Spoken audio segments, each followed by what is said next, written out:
You're watching the KTTC News Center with Tom Overley, Rachel Wick, Chief Meteorologist Randy Brock, and Sports with Pat Lund. This is KTTC News Center at 10.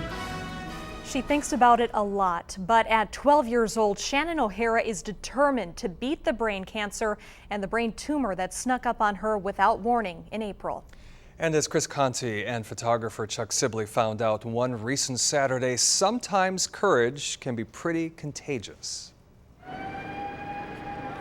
Races are usually won in minutes and in seconds and in hours.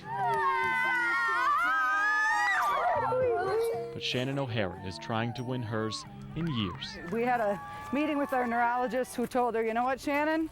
It's our job to worry about you, and it's your job to prove us wrong. And Shannon said, well, then I'm going to prove you wrong. And that's the attitude she has about it. And in this race, attitude is everything. One of the doctors told me that Mayo only treats 10 patients a year for it. This year, that number is 11. Shannon knew something was wrong when the headache started in April. It's called a brainstem glioma tumor, and it's considered a brain tumor and a cancer. Courage is not something taught in school. It's not something you learn from a book. It's just one of those things you find in the smile of a 12-year-old cheering on friends and family who were running a road race for her. Yep, we are all full steam ahead with Shannon, and she's, we're going to just seize every day. Apparently so. It's overwhelming, but it's overwhelming in the way that it's so supportive.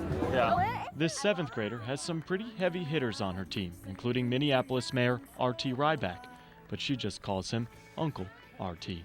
I don't think anybody can really imagine what Shannon's going through, but I think the best everybody can do is to just be a little bit of wind in her sails. Wind that blew through the sea of Shannon t-shirts in the Med City road race last weekend.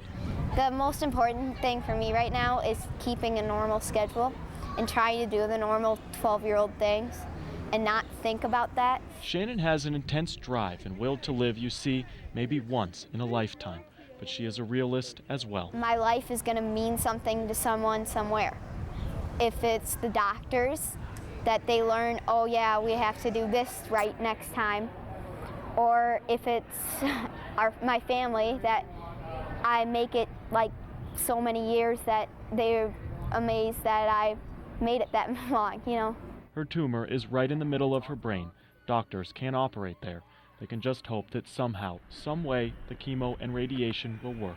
The scariest thing is when it comes back. But that's why I'm not thinking about it, because then I get scared and then it's not as easy to fight. But Shannon will keep fighting, and she'll keep smiling too, because she knows there's a finish line that she needs to cross. There's no cure for Shannon's type of cancer, but last Friday she finished her first round of radiation and chemotherapy. She's waiting to hear if doctors managed to shrink the tumor, but told me she is determined to keep fighting no matter what. Live in the studio tonight, Chris Conte, KTTC News Center.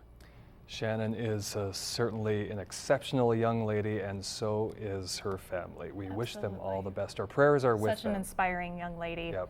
As well. And the man who shares a lot of these inspiring stories with us, reporter Chris Conte, who you just saw, we are very also sad. Yes. It's a bittersweet day for us because Chris is moving on from KTTC and he's heading to the other Rochester. Yes, he's going from Rochester, Minnesota to Rochester, yes. New York. And back to the east. We are about telling stories that aim for the hearts. Chris Conte did that exceptionally well. So exactly. we're going to miss you, Chris. Yes. Thank you.